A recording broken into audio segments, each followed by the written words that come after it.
Hello, world. Welcome. It is day 3 of our mental toughness challenge.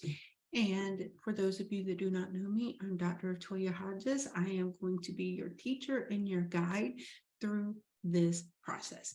So today, well, first, I would like to say thank you for all those that have been reaching out. I am so thrilled and excited that this is really impacting you.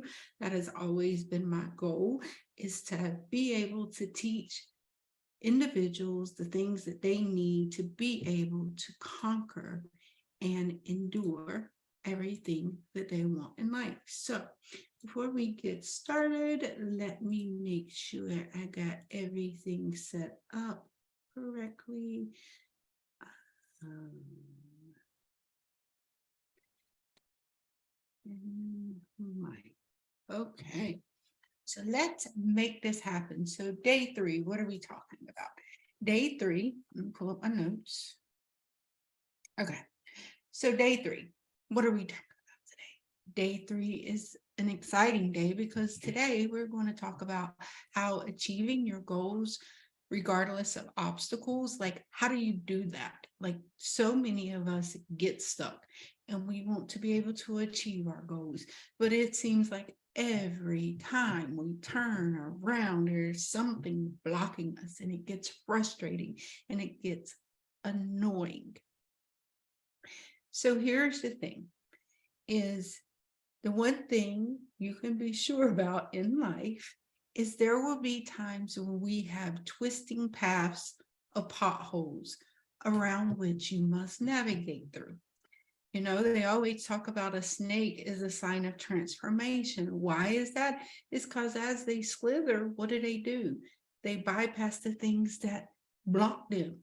They don't get caught in a situation to where they're not able to get out of it. And that's just like life. We merge through, we slide through and make things happen. If we're stuck, figure out why we're stuck so we can keep going. Okay.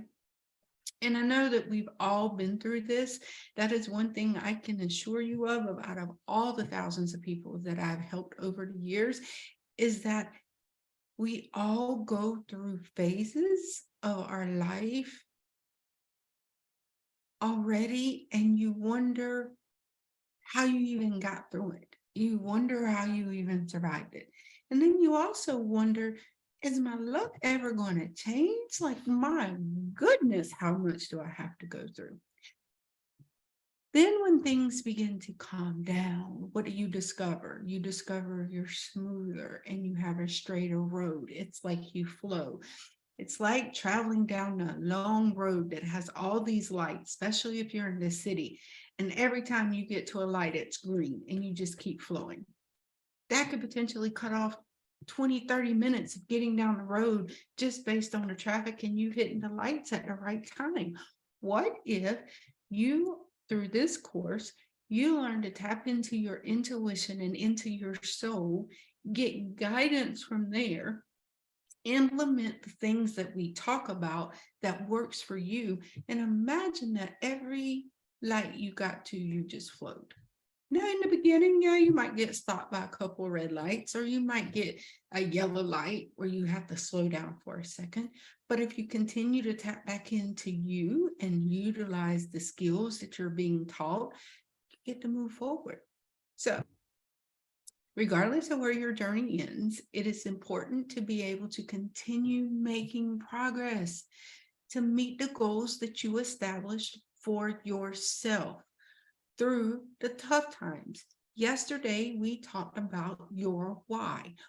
Why do you want it? Why? What is your why that is going to alleviate you from stepping back and saying, no, this is my why. Nothing is stronger than my why. Okay. And what that does is that keeps you through the tough times. It keeps you staying focused on what you want in life and keeps your spirits high and bringing you joy. So the key, Remember how I told you yesterday, I'm giving you the key to your freedom. That's what we got on the table right now. There is nothing more valuable than your freedom. That is priceless. Okay. So the key I'm giving you today is to have a fulfilled life. And the way we do that is by achieving our goals, no matter what.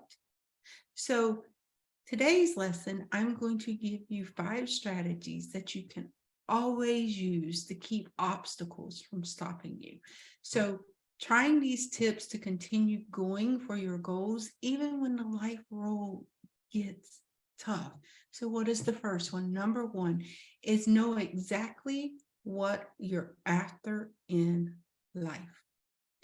And I cannot strongly emphasize this strong enough, because guess what? I have so many people coming to me and they say, I just want a better life. Now, first thing I ask them, well, what do you want your life to be like? Clueless. I don't know. So how can we plan a life and achieve it if we don't know what we're looking for? How do you know you're not already living it? How do you already know that what you've achieved so far is not what you wanted? You're so stuck on the lack, what you're lacking, what is not filled versus what you have filled. But then if you know exactly what you want, like if someone asks you something and you don't feel heard, but do you talk to people? Do you tell them what you need? Do you tell them exactly what it is that you need to feel heard? Or do you stay quiet thinking that they should know what you're feeling? So it's these types of things that you have to tackle to know exactly what you are after in life, because the only way you can achieve what you want is to know what you want. So when you're sure, then guess what? Then you can plan your activities over the short term and long term to achieve the goals that you have in life. Because why? You know exactly what it is that you're after. You're not guessing. It's in your face. And so you can align your goals to that. But what happens is we don't know exactly what we want. We think we know what we want because we're looking at this person over here and seeing what they got and they look happy. What we want is freedom and happiness. That's the ultimate truth. But what does that freedom and happiness look like to you? Because what you may see over there that's they're posting on Instagram may not be the reality. Or they are posting things on Instagram showing their happiness because they're doing the steps that I'm teaching you to do right now. They're pulling themselves up. They're deserving of that because this is what they want. But don't compare your life to them. Don't, because you're comparing the wrong things. Okay. Number 2, keep your list of life goals short and to the point. That is important. Yes, you can have a big vision, and I'll give you an example of mine. I always wanted to build a school. I always knew I was supposed to be a teacher. I always said, when I get to a certain age, I didn't even say a certain age. I always said, when I retire from my career building all of these businesses, I want to teach. I want to be a teacher. And I kept pushing, like, okay, I got to do this because eventually I'm going to be a teacher. And then it dawned on me, you're already a teacher. You're building your own school. You're building a school around helping people to live in their life soul purpose. You're building a school of soul purpose. Like you're teaching people how to figure out what is aligned with their soul in all aspects of life, including entrepreneurship. That's what's a part of your life goal. In my school, we're teaching you how to live your mission in life by what your soul came here to accomplish. And so when you keep a list of your life goals, if you keep them short and to the point, then guess what? You can achieve them. I couldn't build a school and that be my one goal, because there's 10 million things that's attached to that one big goal. If that's my only goal, I'm never going to get it accomplished. If that's the only thing that I'm focusing on, I'm not looking at all the steps that I need to take to get there. And that's the same thing. So when you're looking at your life goals and you're starting out, what are the short goals? Make them short, make them to the point. Like, for an example, I want to save 25% of my yearly earnings for either my kids' education, vacation, or retirement. Okay. And then when I do, what that does is it gives me what I can accomplish. Okay, well, if I save 25% of my earnings for all these things, then I can take vacations out of the country ever how long I want. If it's every 5 years, then put that. If it's vacations just in locally, put that. Or if you say, I want to retire when I'm 67, okay, that's your goal. Plan for it. Okay. Number 3, infuse elements of achieving your goal into everyday life. Okay. So what does that mean? That means, say, one of your goals, you take a trip out of the country. Okay. And you want to go to Australia. That's your goal. So how do I put things around that remind me of my goal to get to Australia? Maybe I'll buy some books, have them laying around the house, like on a coffee stand or a TV or nightstand or a coffee table. I begin listening to music about Australia. I may watch TV shows about it. I may research it, because then that creates the excitement. And as I got the excitement created, because a lot of us fear things. And so we fear the unknown, the things that are out of our comfort zone. But if I start researching Australia and I start to learn about it, I start to learn about their culture, I start to learn about, all the things in it, then I don't feel so scared because I've gained the knowledge that I need. Okay. So one of the things that I like to do is I like to have reminders and tasks to do things that are related to meeting my life goal throughout my home. Make your life goals part of your everyday life so that even when times get bumpy, we're going to first go to our why. Okay.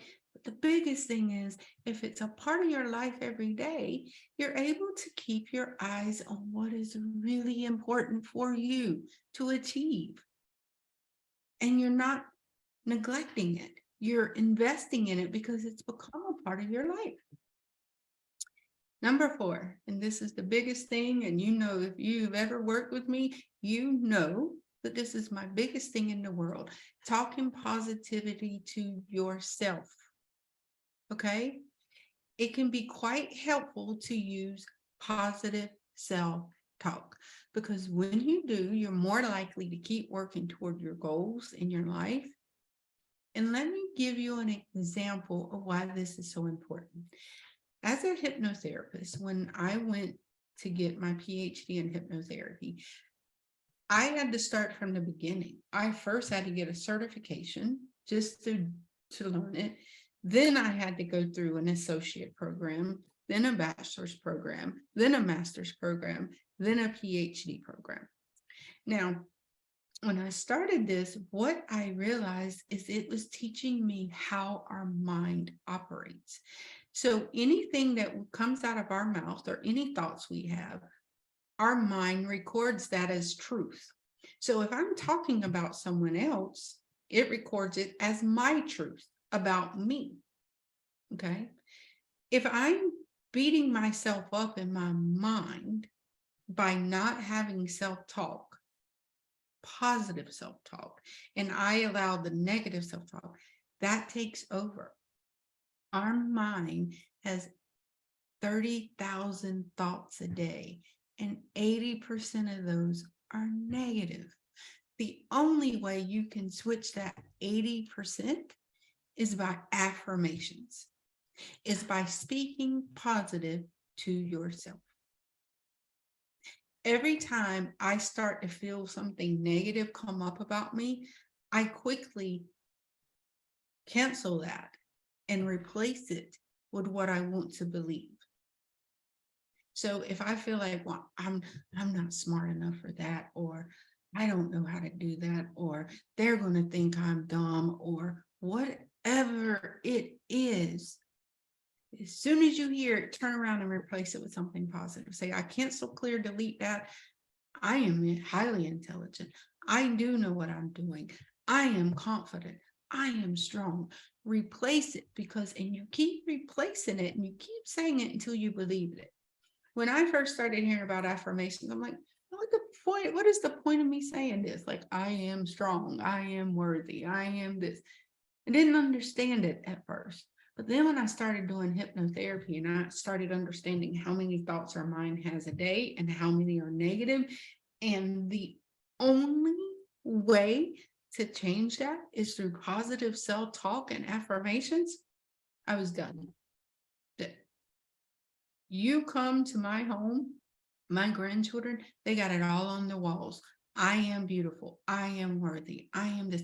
When they brush their teeth, now these are 2, 3, 4-year-olds. When they're brushing their teeth, we're saying our affirmations. When we're walking around the house, we're saying our affirmations, because I want them to know now where they're going to be. So I'm telling you, that is the biggest gift you can ever give yourself, is learning to talk to yourself positively. And this, my friend, is the number one gateway to opening that damn gate that I've just given you the key to step into freedom. Because the freedom of feeling confident in yourself, feeling strong within yourself, loving yourself, taking care of yourself, and you being in tune with yourself, that is part of the biggest reward of freedom, is to stepping into that. Okay. All right. The fifth thing is to reflect on your efforts in order to reinforce them. So even though you may be struggling, think about what you've accomplished just this week to achieve your goals. Maybe you made a couple phone calls, explored the internet to gather information, drew up a new budget to ensure that you're going to be on target for whatever it is. Here's the thing, the fact that you did something and recognize that will enforce your efforts in your quest to achieve your goals. You can excel in times of great challenges. Just sticking to this video course for the next 2-3 weeks, just showing up every day, listening, be proud of yourself. If you did it yesterday, reward yourself by congratulating yourself for sticking to it. That is how we achieve our goals. So keep working toward accomplishing your goals, even though life sometimes throws some obstacles at you. But as it throws it, remember who you are. You are that person, that warrior that has survived everything that you've gone through. No one else knows what you've gone through. People may have witnessed it, but people didn't experience it the way you experienced it. And so reinforce yourself, because you know where you came from. And now you are starting to create the path of where you're going. There's two things that we can guarantee in life. Number one is that no matter what has shown up in your life, no matter how good it was, no matter how bad it was, you survived it because you're still standing here right now, breathing, and you're listening to me talk. So we don't need to have anxiety, because anxiety is fear of the future. We don't need to have that anymore, because we can prove to ourselves, because ever how old you are, you got that many years under your belt of experience that lets you know that no matter what showed up to take me down, none of it prospered, and I can survive it.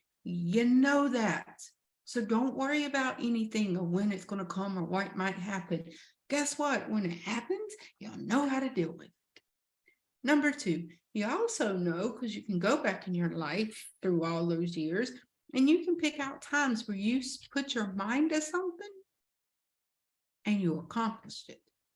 So you got those two things that are supporting you that you can prove are actual and factual, and you've completed it. Okay. So use that knowledge toward this goal. Okay. Even though things come at you, it's okay. No one is promised a perfect life that doesn't exist. Okay. But continuing to know what you're after, you can stay focused on it.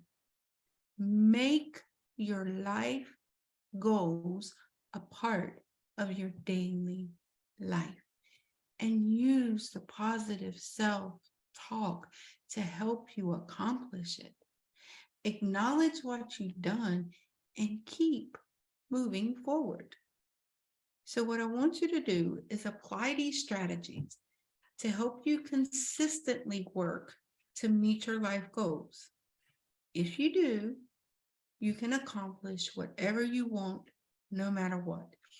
I know y'all been working on your SWOT analysis, trying to figure out what your strengths, your weaknesses, your opportunities, and threats are.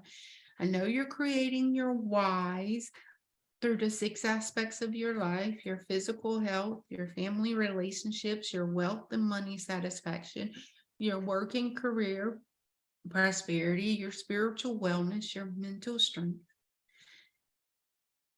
And then now you have the ability to understand how to create your goals. What does that look like? What are your life goals?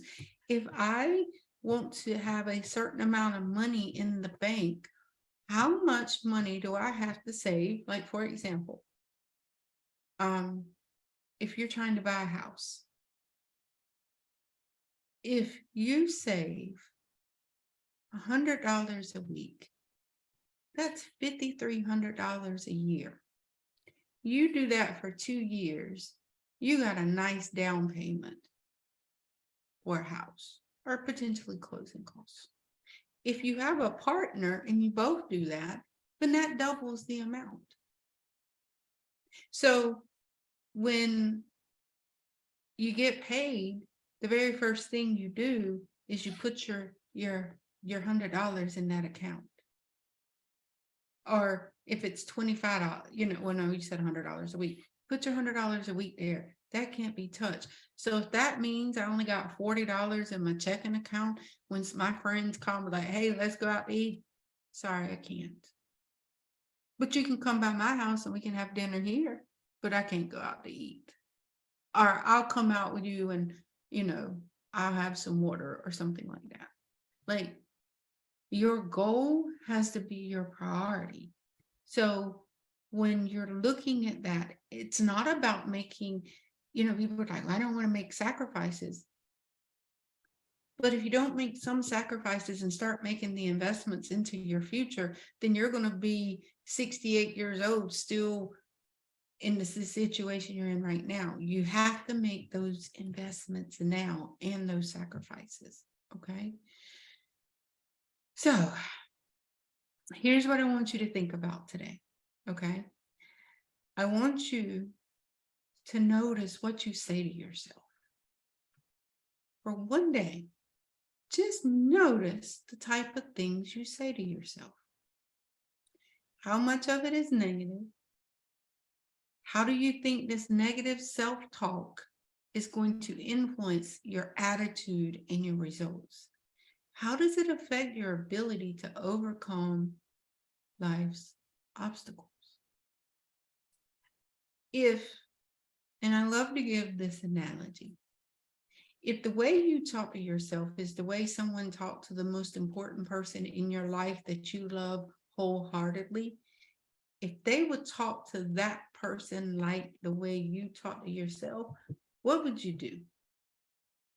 Would you talk to your best friend, your children, your husband, your spouse, your partner, your coworkers, your employees, the way you talk to yourself?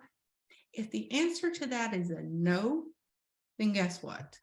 Don't talk to you like that because you deserve better. I'm going to end on that. You are worthy and you are deserving, and I love you. And I will see you beautiful souls tomorrow. Have an amazing day. Bye.